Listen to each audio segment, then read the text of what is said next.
keys running in it and was stolen from the 100 block of West Randolph in the city of Chicago. The next day, on May 17th at 7:32 p.m., a Honda CRV is left running in Oak Park, Illinois, with a 3-year-old little girl inside in the back seat. That vehicle is stolen, and as the carjackers drive off with the child inside, the mother grabs onto the vehicle, the owner of the car, and is dragged before falling and breaking her clavicle. That vehicle, the Honda CRV, was recovered shortly thereafter with the child safely still inside and returned to the parents. Oak Park Police report that the Honda Accord was stolen the night prior, was used in the Oak Park vehicle hijacking and kidnapping. So the May 16th silver Honda was used during the carjacking of the Honda CRV that was left running in Oak Park. On May 18th, the Honda Accord stolen from Chicago back on May 16th hits on our license plate reader. So it's read by our license plate reader system in the city of Chicago numerous times during the day and the evening. So this vehicle is driving around Chicago now, this silver Honda Accord from the May 16th incident. On May 18th at 10:12 p.m., officers report a license plate reader hit on that same Honda Accord at Roosevelt and Independence. Chicago Police Department's helicopter begins following this car, the vehicle, the Honda, and broadcast the location to ground units. At 10:24 on the 18th of May, Chicago Police Department officers attempt to stop this car at Chicago Avenue and Cicero Avenue. An individual exits the vehicle and flees on foot. Several officers pursue the individual on foot. The subject flees to a gas station parking lot at the 800 block of North Cicero and turns toward the officer. The officer then discharges his weapon, striking the individual once. First aid was rendered and the individual was transported to Strozier Hospital. He was also placed in custody. This individual was placed in custody for the stolen car. The Honda Accord, because the driver continues to flee and escapes, but that Honda Accord was abandoned and recovered at Monroe and Hamlin Boulevard. And our department is processing the Honda Accord for evidence. I'll just take a few questions. There's not much more I'm going to be able to say. As you know, COPA is in charge of the officer-involved shooting investigation, and they will have our full cooperation at Chicago Police Department. Just a few questions. Superintendent Brown, Charlie Martin with City of Chicago. On police radio, dispatchers could be heard calling for a 10-1 that shots were fired at police. Can you clarify, were shots ever fired at all? No, they weren't. Any other questions? Natalie Martinez, NBC5. Were the hands up of the 13-year-old when he turned and the officer fired? So there's several, both pod video and body-worn camera video that shows this incident, and we're going to defer to the COPA investigation before we start recounting what's seen on the video. So this is the most I'm going to be able to say, basically what I read in this report. They're still reviewing video from different vantage points, and it's both pod video and body-worn camera video. So I'm not going to get into describing what happens on video. Are you able to say whether the officer got drugged? No, I'm not going to be able to testify for the officer. No, the officer needs to write his own statement. Yes, ma'am. Superintendent Brown, Liz Nagy with ABC7. Where was the 13-year-old shot? We don't know for sure. He's still being treated in the hospital. So, as you know, when someone's shot, their entrance and exit wounds can look similar. So we'll defer to medical personnel on what they believe are entry wounds and what they believe are exit wounds. But is the police narrative that he was turned and was facing the officer when the officer fired? So the police didn't give a narrative.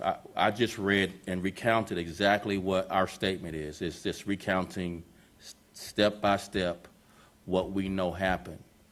The investigation will reveal what the officer testifies to. Hospital personnel, doctors will reveal entrance and exit wounds. And so we're going to just not answer questions that we don't know. We're not going to speculate. This investigation will reveal the facts. COPA will do a thorough investigation with our department's full support. Yes. Can you tell us can you give us any information about the officer that fired his or her weapon, part of the vehicular hijacking task force, how many years on the force, anything like that? We're not going to release that right now, but we'll release that soon. Thank you. Yes. Is there anything in general that you want to speak to when it comes to police pursuing a suspect and that suspect making a sudden movement? Because we saw last summer, I believe, the Adams Toledo case, that was very different. He did have a weapon on him that was dropped. But anything you'd like to say to young people on the street who are being pursued and trying to be apprehended, just the way they interact with your officers? So it's really important to take this as a separate standalone case and not begin making generalizations that can be conflated with this case. So I'm going to be very careful not to make generalizations that may or may not be applied by you or others to mean that happened in this case. So I'm just going to defer that question. Yes, Nate. Nate Rogers, Fox 32. So there's what some would argue disturbing video circulating of officers moving the victim, or not, excuse me, not the victim, but the 13-year-old that was shot from one location, I guess, a couple feet to the other. Question, is that within policy? Should those officers have moved that body, or, I'm sorry, that person, the 13-year-old? Then the second question, do you all have any evidence that this 13-year-old, even though he was allegedly found in the vehicle, was he connected to those crimes in Oak Park? You all know that? So I'm going to take the first question first. So you do see on the video, I'm going to comment a little bit about that because that's out in the public space. People see that on video and need an explanation. So officers believe they likely struck those gas pumps. That's right there, as you know, where this incident happened. And we're concerned that that might be inflamed or because of the bullet strike might burst into flames. And so they moved, according to what we know now, they moved the young man away from what might have been combustible gas pumps based on the firing being in that direction of the gas pumps. What was your second question? Second question is about the 13-year-old. Do we know if he had any affiliation with, even though he was in the vehicle allegedly, was he involved in those crimes in terms of Oak Park? And We're continuing that investigation, but preliminary evidence says is pointing toward his involvement. that he was involved in? Was involvement, preliminary evidence. We're still continuing to investigate, but preliminary evidence points to he was involved. Yes, last question. Yeah. Oh, you had a follow-up, but so last question, then I'll get your follow-up, and then that'll be it. Thank you. Can you say whether this foot chase was within policy? That's part of the investigation that COPA is going to do, whether or not we follow all of our policy, not just the deadly force policy, but also the foot pursuit policy. Last question, To yes. follow up on that, can you clarify for us what the CPD policy is for foot pursuits? What do you mean what it is? What is CPD's official policy? So there's a balancing test that the officers have to consider when deciding to pursue someone on foot. And that balancing test weighs a couple of things. One, dangers to the general public, dangers to the officer, dangers to the offender. And that balancing test has to weigh whether or not continuing to pursue is the appropriate decision based on does it make the officers or the offender less safe or the community less safe. And so it's a pretty detailed policy. We've talked about this for extensively. So I don't think the public has any concerns about knowing what the policy is. It's just I know there's been some consternation about having a foot pursuit policies, but they've been in place in law enforcement for a decade and a half. And we continue to be able to fight crime and catch offenders with foot pursuit policies. I just want to clear you. I'm sorry. You used the word pursuit. We're talking about a 13-year-old that was shot, and the statement that has been put out is that the 13-year-old was unarmed. And so was this, even though COPA is investigating, was this a bona fide shooting, even though he was unarmed? So again, I started out with, we read a statement of what we could talk about. If we're going to jump to conclusions and not conduct an investigation, then shame on us all. So we have to conduct a thorough investigation. The officer will make statements. This young man will make statements. We'll go through all the video. We'll consider all the evidence, ballistic evidence, as well as the evidence at the scene with witnesses in and around the gas station, in and around the area where this foot pursuit occurred. We'll back up and interview people associated with the 2 carjackings as well. So there's a lot of evidence, a lot of work that needs to be done. Jumping to conclusions is just not fair to any of the people involved, because you might jump to a conclusion that is wrong. That is wrong. And the credibility of this department and my office would be at stake. So thank you all so much. We covered as much as we could. We had everyone ask, and we answered every question as best we could. We cannot go any further. Anything about the other person that's at large? Not at this point. We have not caught the other person at Young.